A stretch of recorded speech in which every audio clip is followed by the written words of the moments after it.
Gaines Mélanie, enseignante au collège Saint-Augustin en histoire depuis bientôt 20 ans. Jérémy Blairet, donc enseignant donc en mathématiques dans le gris supérieur, depuis 14 ans et depuis 7 ans ici au collège Saint-Augustin.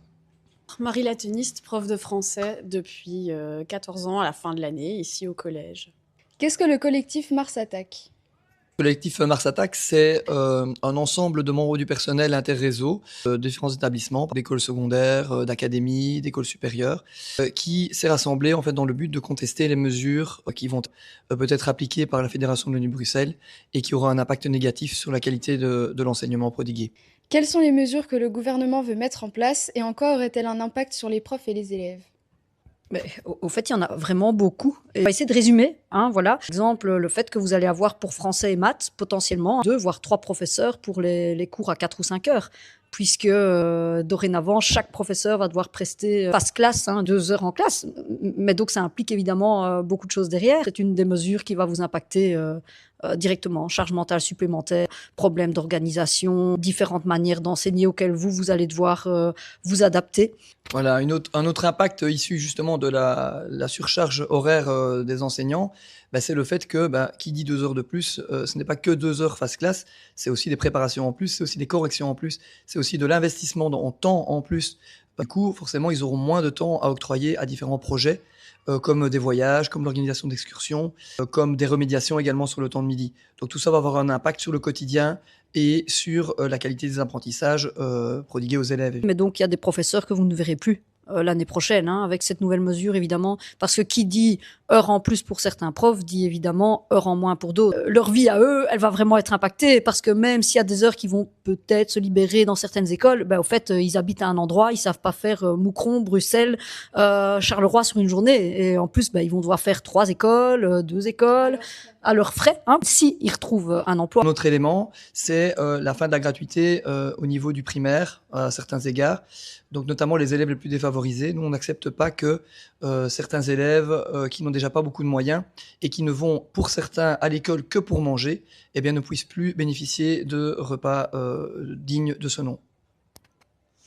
Et justement, pour les plus âgés en fait d'entre vous qui, à la fin de la réto, vont partir dans les universités, même les hautes écoles, donc, le Minerval va augmenter. On parle de 43% d'augmentation. Concrètement, c'est à peu près 400 € de plus par an, par enfant. Donc si vous êtes plusieurs à la famille, ça veut dire 1200 par enfant à débourser juste pour vous envoyer faire vos études. Ça concerne 58% des étudiants. C'est énorme en fait, c'est vraiment énorme. Et on parle même pas encore d'avoir votre matériel, des transports, des cotes éventuelles. Un impact énorme aussi sur la charge financière pour les familles, avec des étudiants qui parfois déjà ont un job étudiant, multiplient parfois les jobs étudiants aussi, et qui ne vont clairement pas arriver eux-mêmes à subvenir à ces besoins-là. Donc on craint aussi qu'il y ait une espèce de possibilité uniquement pour les classes les plus favorisées de se former en fait et de faire un choix d'études. Alors que nous, concrètement, ici, depuis des années au collège, on essaye depuis la 4e de vous aider à faire un choix conscient dans vos options à l'école, mais aussi par rapport à votre avenir par après.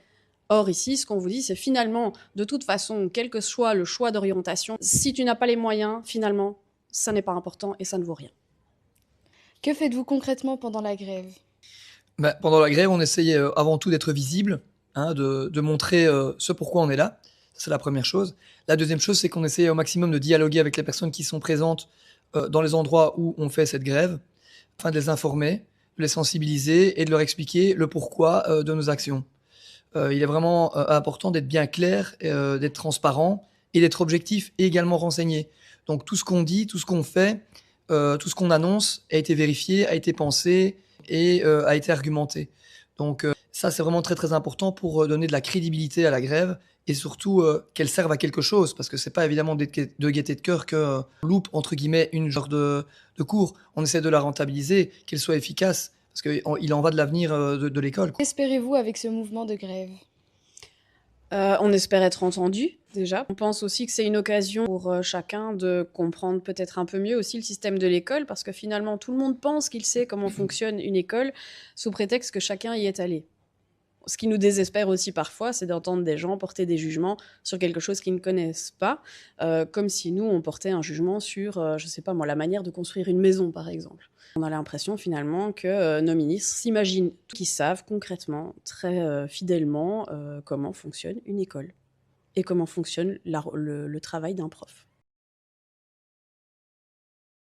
Je m'appelle donc Madame Sanglant, je suis prof en 5 et 6, prof de sciences sociales et de formation historique et géographique.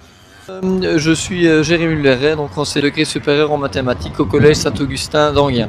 Alors, je m'appelle Tatiana Leninovic, je suis professeure au degré supérieur de cours d'anglais. Je m'appelle Benoît Ferron, je suis professeur de mathématiques à l'Athénée royal d'Anguien. Aujourd'hui, on est en train de faire un piquet devant le collège et devant l'Athénée d'Anguien parce qu'on est contre la réforme qui va être votée aujourd'hui au Parlement de la Fédération Wallonie-Bruxelles à partir de 14h. Alors beaucoup d'enseignants se sont mobilisés aujourd'hui pour réaliser des barrages afin de protester contre le projet de réforme décret programme 2 qui va être voté, en tout cas envisagé d'être voté aujourd'hui en passage en force à la Fédération de Bruxelles. Ces mesures sont vraiment très très néfastes pour notre école et donc on voulait s'opposer encore une fois totalement à cela. Alors, aujourd'hui, je suis venue soutenir mes collègues et tout l'enseignement en entier parce que j'aimerais avoir la qualité et l'accès à l'enseignement pour tout le monde. Je n'aimerais pas voir vivre l'école à deux vitesses, où il y aura l'école pour les riches et l'école pour les pauvres, publics, et qui va être dans un état pas possible. Et je suis venu ici pour renforcer le piquet de grève au collège. Comme pas mal de vos professeurs, l'Athénée royal d'Anguien sera également touché par les différentes réformes, en tout cas le projet de réforme qui est actuellement sur la table du gouvernement. Ça va impacter nos élèves, ça va impacter la qualité de notre enseignement. Et nous, la première chose qui nous intéresse en tant que professionnels de l'enseignement, c'est pouvoir faire notre métier dans les meilleures conditions pour pouvoir donner le meilleur avenir possible à nos élèves qui sont aussi nos enfants à tous. Alors on espère encore, on a un faible espoir que la réforme ne passe pas, que certains députés s'abstiennent de voter et que le texte ne soit pas voté finalement. Mais bon, on pense qu'il sera quand même voté au final. Eh bien, c'est encore une fois, une ultime fois, montrer au gouvernement notre unité et le danger que va créer justement l'adoption de toutes ces mesures pour la qualité de l'enseignement, pour nos enfants et également nos petits-enfants dans le futur. L'espoir meurt la dernière, n'est-ce pas? Et donc, j'espère vraiment que nos dirigeants vont avoir une illumination de gravité de leurs actes et qu'ils vont comprendre que l'humain doit être mis vraiment au centre de leur service parce qu'ils sont au service de la population. Mais ce qu'ils font, c'est pas du tout ça. Et ils doivent se rendre compte que pour que la population, pour que tous les professeurs les suivent, ils doivent donner l'exemple. Et malheureusement, l'exemple, il est bad. Ici, l'objectif, idéalement, ce serait de laisser tomber toutes ces réformes qui n'ont jamais été concertées et qu'on refasse des réformes, ça, on n'a aucun souci par rapport à ça, mais qu'on concerte au moins la base, qu'on demande notre avis pour savoir ce qui est faisable, ce qui pourrait apporter, des réductions de budget, c'est possible, mais en se concertant avec les professeurs, les professionnels de l'enseignement, où on peut faire des économies sans trop impacter la qualité de l'enseignement.